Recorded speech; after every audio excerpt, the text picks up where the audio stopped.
Привет, дорогие друзья! Сегодня я хочу приготовить удивительный пирог.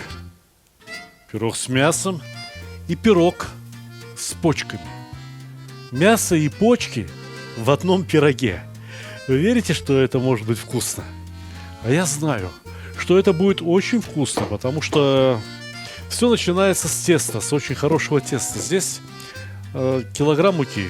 А вот это 600 грамм очень холодного масла, очень холодного, прямо из морозилки, которое сейчас надо натереть на терке.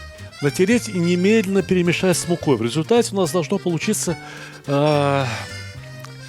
почти что слоеное тесто. Вообще-то такое тесто лучше всего делать, когда погода прохладная. Но сейчас вечер, а пирог я собираюсь печь завтра утром. Ночь тесто пролежит в холодильнике. И станет от этого только лучше. Обратите внимание на технологию приготовления этого теста. Я масло окунаю в муку, и эти стружки немедленно пересыпаю мукой. Смотрите, прям вот насыпал муку на масло и трем. И стружки тоже немедленно пересыпать мукой, чтобы у вас не получилось так, что отдельные стружки слившегося масла и отдельно где-то там мука. Нет, тогда ничего не получится. Но если кто-то скажет, что это слишком жирно, значит, надо готовить какое-то другое тесто, да? А вот это тесто будет вкусным, если мы будем соблюдать пропорции. На 1 килограмм муки 600 грамм сливочного масла и 2 яйца. Яйца выливаете куда-то вот сюда, посерединке. И в эти же самые яйца надо добавить 1 чайную ложку соли. Больше не надо. Этого достаточно. Соль я беру на этот случай мелкую, не крупную. И сейчас потихонечку надо размешивать не все сразу, а вот так. Замешивать частично это тесто. Теперь сюда подливаем воду. Вода ледяная, у меня здесь даже вот ледышки еще плавают, еще и не растаяли. Вода ледяная и примерно четверть стакана, а это 350 миллилитров. 350 миллилитров воды на 1 килограмм муки. И эта вода подкислена уксусом. Обычный уксус из бутылки, не знаю, купили столовый уксус там, какой угодно. Он может быть яблочный, виноградный, лишь бы кислый был. Хотите, возьмите и используйте лимонный сок. Тоже можно, если не хотите уксус. Но что-то кислое в этом тесте обязательно. Замешивать тесто желательно поскорее. И лучше, если ваша рука будет холодная. Подержите ее под холодной водой. Ни в коем случае не горячей рукой, понимаете, да? Потому что масло не должно растаять. Поэтому вода тоже должна быть ледяная. Потому что масло так и должно остаться внутри теста стружками. Тесто достаточно тугое, липкое. Постарайтесь просто собрать его в колобок. Лишь бы, как я уже говорил, не растаяло масло внутри теста. Потому что иначе получится нечто совершенно другое. А вот так его надо убрать в целлофановый пакет и оставить, может быть, на ночь в холодильнике.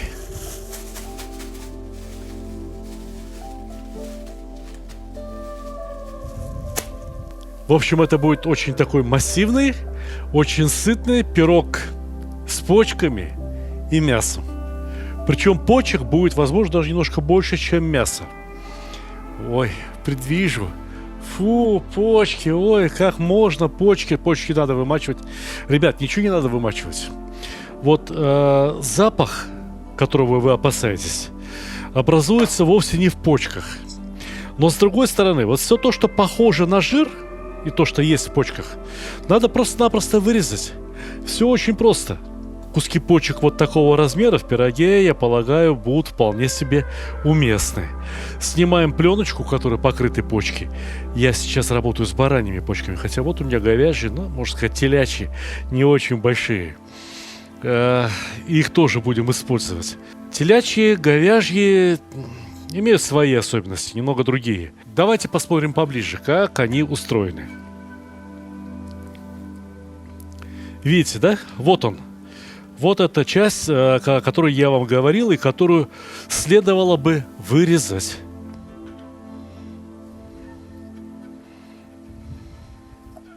Все остальное в почках это очень вкусно, если правильно приготовить. Никакого вымачивания не потребуется, но если уж так сильно опасаетесь какого-то запаха, значит, вот как поступите. Пусть у вас рядом кипит вода. Опускайте почки в воду буквально на 1-2 минуты. Как только вода вновь закипела, почки можно доставать. Все, они обработаны, и ими можно начинять пирог. Все. Почки предварительно обработаны, их осталось только посолить, поперчить и давай в пирог. Никакого дурного запаха даже и намека не будет. Правда, сказать не было бы, даже если бы и не подваривали. Но это я специально для вас. Что будет в качестве начинки этого пирога? Мясо, хорошая баранина, почки, ну и немного лука. Нарежьте его, ну, таким, скажем, достаточно крупным кубиком.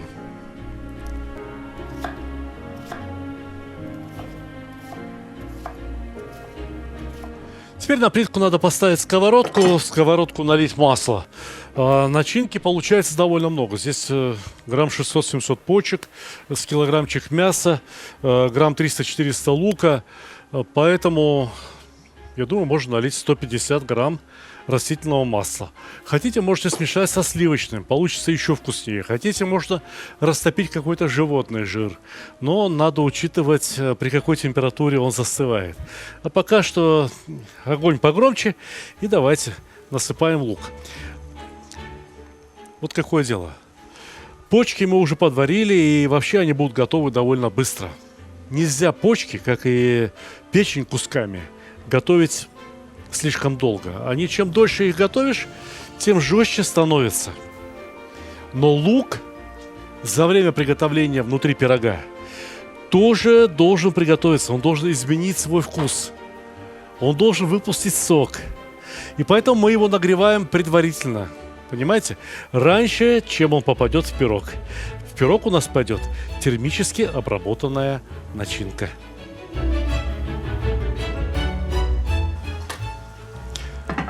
Вот посмотрите на размер кусочков почек. Вот они у нас какие получились. Вот примерно такими же должны получиться и кусочки мяса. Но надо учитывать, что почки внутри пирога будут готовиться, будут еще продолжать выпускать свой сок и станут, наверное, еще помельче. Поэтому и мясо надо нарезать с учетом того, каким оно получится внутри пирога. Думаю, вот так, примерно сантиметр 1,5 кубик. Это будет хорошо, это будет то, что надо.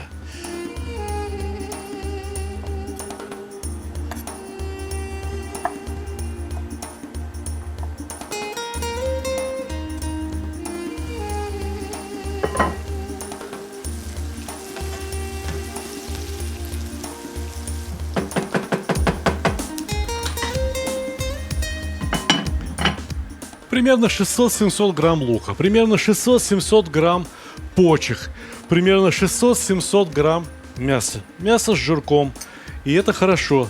Но почки мы посолим потом отдельно, а вот мясо надо посолить уже сейчас. Я думаю, что полной чайной ложки вполне достаточно. И немного черного перца. Так, вот он. Черный перец. Неполная чайная ложечка. Это будет хорошо. А теперь мясо надо присыпать мукой. Я объясню почему. Почки будут выпускать сок. Вот лук довольно сочный. Это все довольно сочно. Из пирога не должен вытекать сок, как из чебурека, либо из мантов. Да и там-то тоже. Из чебуреков когда вытекает сок? Ну, не от того, что мясо сочное, а от того, что фарш воды много набухали. Вот и все. Вот причина, когда сок течет из чебуреков. А в пироге сок надо чем-то задержать. Можно было бы задержать, например, рисом. Рис бы впитал в себя выделяющийся сок. Да? Можно задержать мукой. Вот мука. Мы сейчас в этой муке обваляем мясо. И когда будет выделяться сок, прямо внутри пирога образуется нечто вроде соуса бешамель. Но пока что мясо выглядит прямо очень хорошо. лук уже практически пожарился ровно так, как надо. Видите, отдельные его кусочки начали золотиться. И прекрасно. Он пахнуть стал по-другому. Лук пахнет очень хорошо. Все мясо можно отправлять в лук.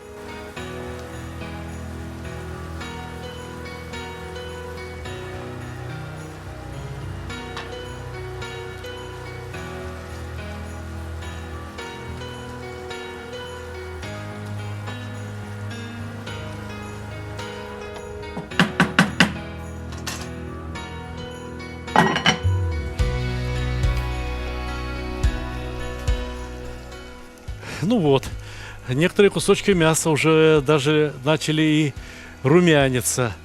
И они уже очень приятно пахнут. И то и хорошо. Достаточно.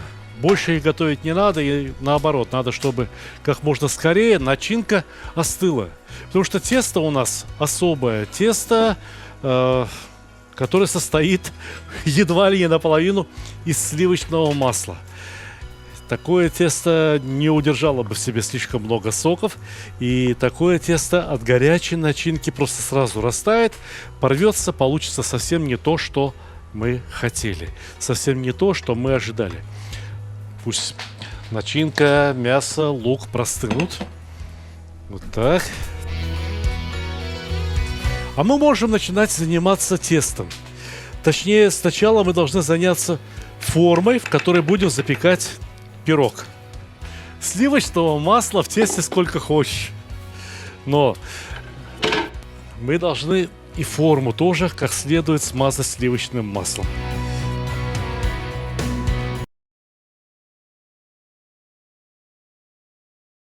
Огонь. Сковородка.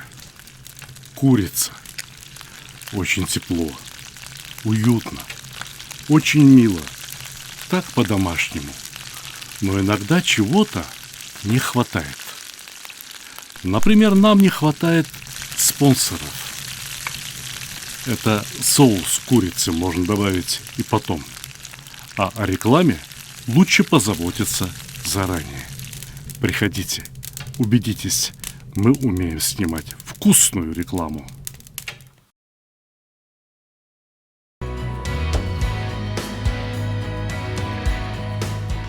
Тесто, которое мы замесили еще вчера и которое поставили в холодильник. И теперь это просто восхитительное тесто.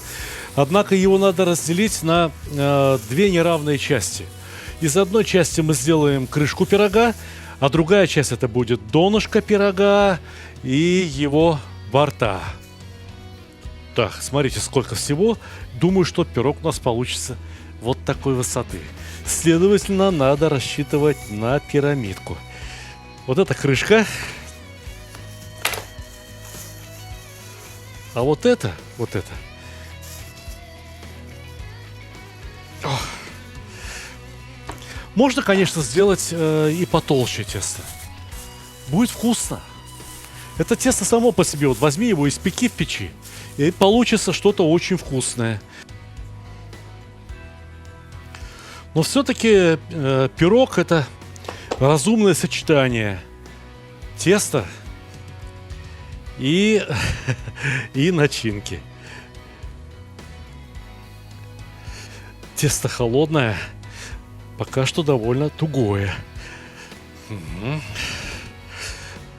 Поэтому для начала я его обрабатываю рукой. Кстати, будет хорошо, если донышко у нас получится чуть потолще, а края чуть потоньше. Вы понимаете, да, почему? Ну, донышко, оно же должно держать там все в себе.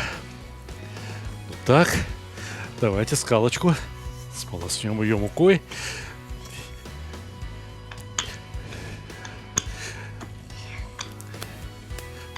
Вот я смотрю на эти почки, и посмотрите, сколько сока они пустили. Ну, такая сукровица, что-то розовое, да? Не кровь, но что-то розовое. Будут ли они еще пускать этот сок, эти самые почки, когда окажутся уже вот здесь, внутри пирога? Будут нагреваться?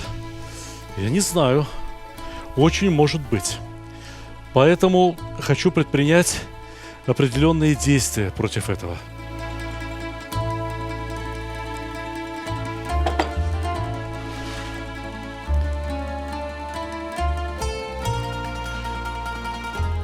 Ну вот лежит себе тесто и лежит, да? Но здесь сейчас будут лежать почки и начнут выделять сок.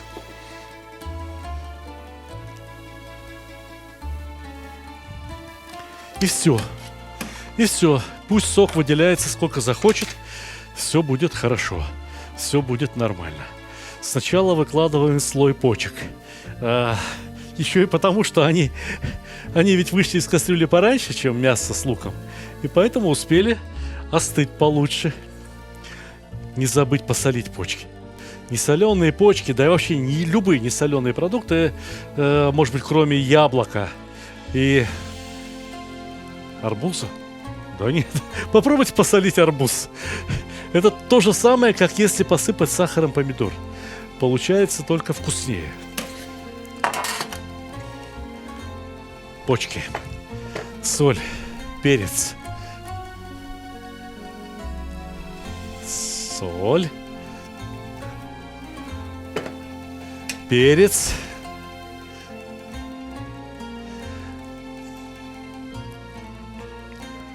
Я думаю, что я сначала раскатаю крышку, а уже потом переложу мясо, потому что здесь еще все достаточно теплое. Но ничего страшного.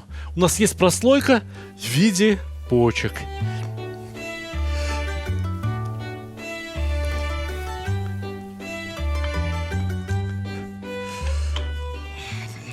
Знаете, ведь пироги, любого рода пироги, можно печь как в печи, так и на пару. И для таких паровых пирогов тесто готовится не со сливочным маслом, а с внутренним салом. Это внутреннее сало режется мелко-мелко, и вместе с ним замешивается тесто. Это вкусно, но это выглядит некрасиво. Прямо скажу, это выглядит довольно некрасиво. Нормальных размеров крышечка? Мне кажется, нормальных. Все, перекладываем мясо.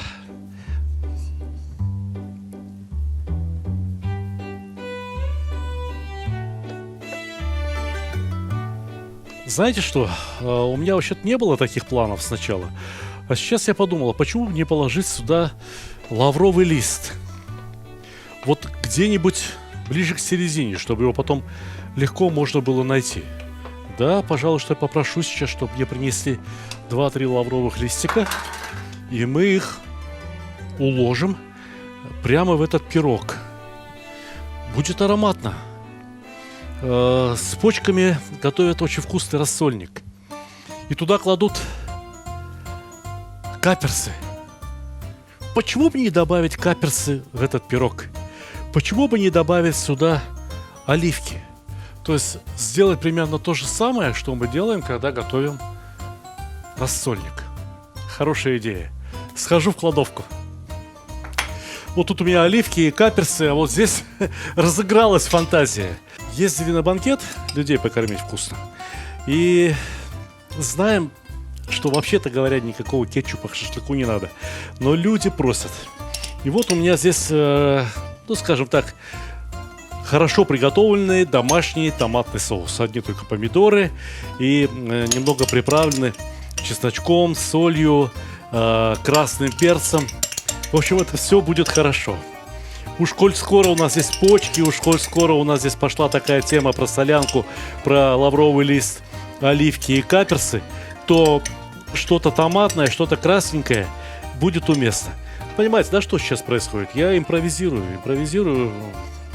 Готовлю такой пирог, по сути дела, в первый раз. Вычитал рецепт в одной хорошей старой книге.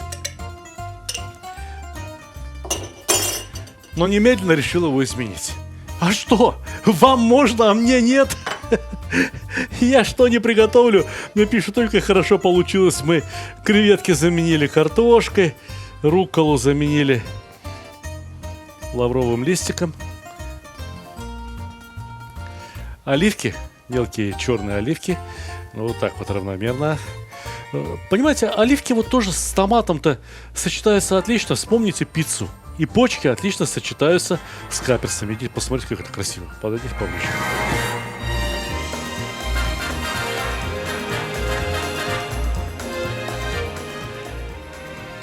переносим крышечку при помощи скалки.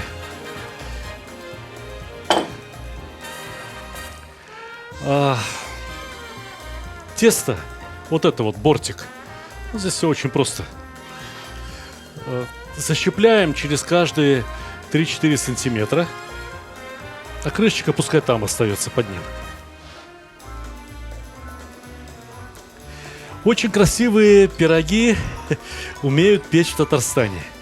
Я хотел бы тоже так научиться, но этому на самом деле надо очень долго учиться. Поэтому пока что готовлю пироги просто вкусные.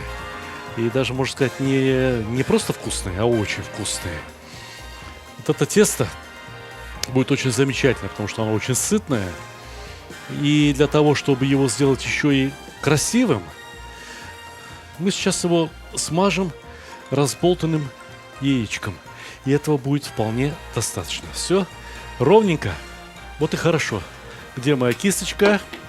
Где яйцо для смазки?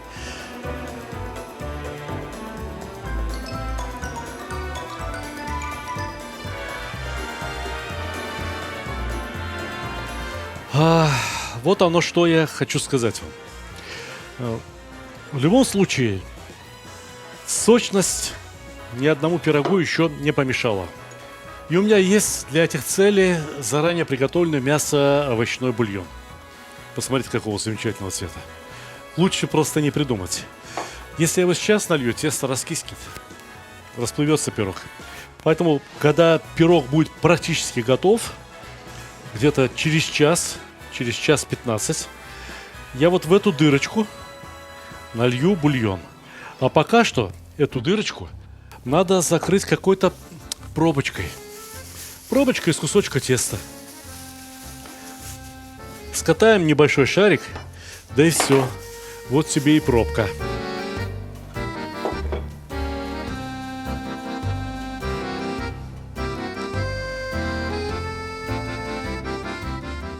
Вымазал его сливочным маслом, чтобы он не сильно-то прилип здесь к этому отверстию.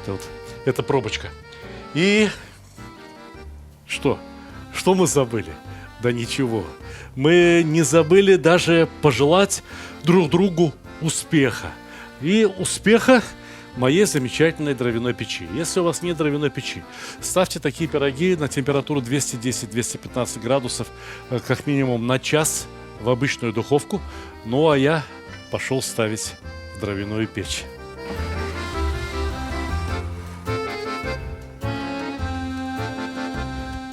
Видите, да, в печи еще поленья полыхают.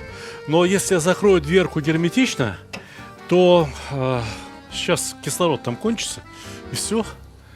Поленья потухнут, а жар останется. И этого жара вполне достаточно для того, чтобы испечь очень вкусный пирог.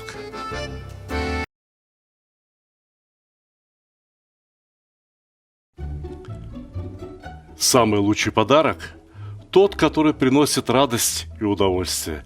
Особенно если речь идет о мужских удовольствиях.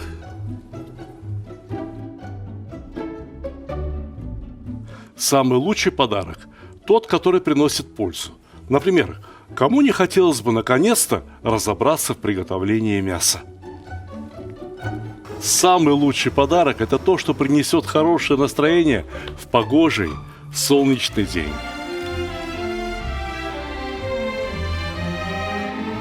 Самый лучший подарок – тот, что способен научить чему-то полезному и вкусному. Ведь казан на кухне, как рояль в оркестре. Самый лучший подарок – это расширение кругозора. А вы думали, что плов – это блюдо с единственно верным рецептом? А не пора ли покорить все вершины великого блюда? Самый лучший подарок – тот, что может сделать человека счастливым. Ничто не укрепляет семью так, как вкусное и доброе застолье. Отличный подарок – это книга с новыми рецептами из хорошо знакомых продуктов, к тому же приглашающая в очень вкусное путешествие в мир Востока. Самый лучший подарок, когда все самые любимые и популярные рецепты собраны в одном месте, где текст превращается в видео, а картинки оживают. Полюбуйтесь, какой красавчик. Самый лучший, самый ценный подарок – это дружба между братскими народами. Теперь вы совершенно точно можете сказать, что с татарами вы уже давно пуд соли съели. Моя самая новая и самая любимая книга рассказывает о земле и раскрывает всю душу татар. Эти книги теперь можно купить любым удобным для вас способом. С автографом в моем личном интернет-магазине, либо с быстрой доставкой через Озон, либо с большими скидками и кэшбэком в мегамаркете. Ссылки в описании к ролику, а также в верхнем комментарии. Положенное время прошло. Давайте заглянем, что у нас здесь произошло, что случилось. Почему так вкусно пахнет? Пахнет на весь подмосковный поселок. Ух. Открываем крышечку, предусмотренную конструкцией пирога, и заливаем бульон. Однако, прежде чем залить бульон, я думаю, придется немного поработать ножом. Создать пространство, куда заливать бульон. Вот теперь вперед.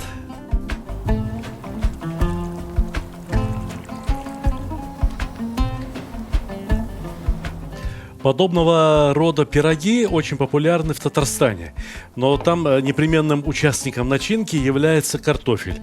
Говорят, когда-то раньше было пшено, а не картофель. Ну что же, с пшеном это тоже должно получиться очень вкусно. Но вот этот прием, как подливать бульон в пирог, я подсмотрел именно там, именно в Татарстане. И вообще, советую вам учиться не у ресторанных поваров, а у рецептов, которые составляют золотой фонд народной кухни. Потому что все эти рецепты отшлифованы, буквально отполированы руками тысяч людей, которые готовили эти блюда до нас с вами. Еще буквально на 5-10 минут для того, чтобы бульон пропитал мясо и всю прочую начинку. И вперед! Можно будет подавать. А вот подача таких пирогов – это дело особое.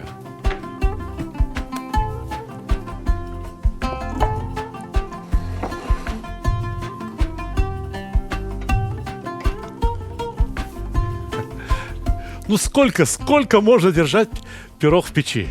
Уже больше часа он испекся, получился очень румяным, очень ароматным. И теперь настало время показать, как правильно подавать такие пироги. Ну, во-первых, сначала положено отрезать корочку, вот эту верхнюю часть, каждому едоку по одному кусочку. Это как бы вместо хлеба.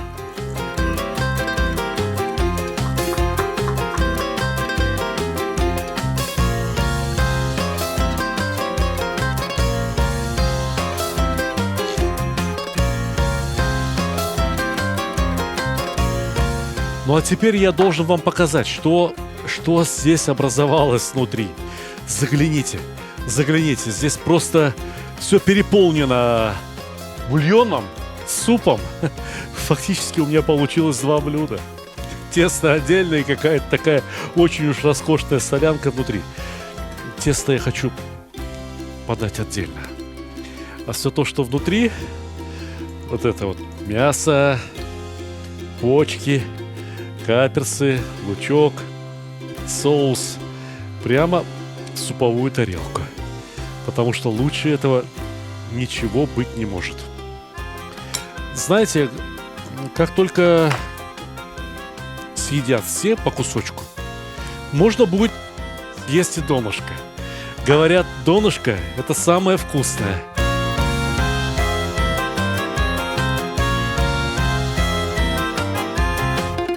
Мне очень понравилось то, что получилось сегодня, но я хочу сказать вам, дорогие друзья, что в кулинарии пределов совершенству нету. Уверен, что этот пирог можно приготовить еще вкуснее, чем получился у меня сегодня. И я от всей души желаю вам таких успехов. И, конечно же, как всегда, приятного аппетита!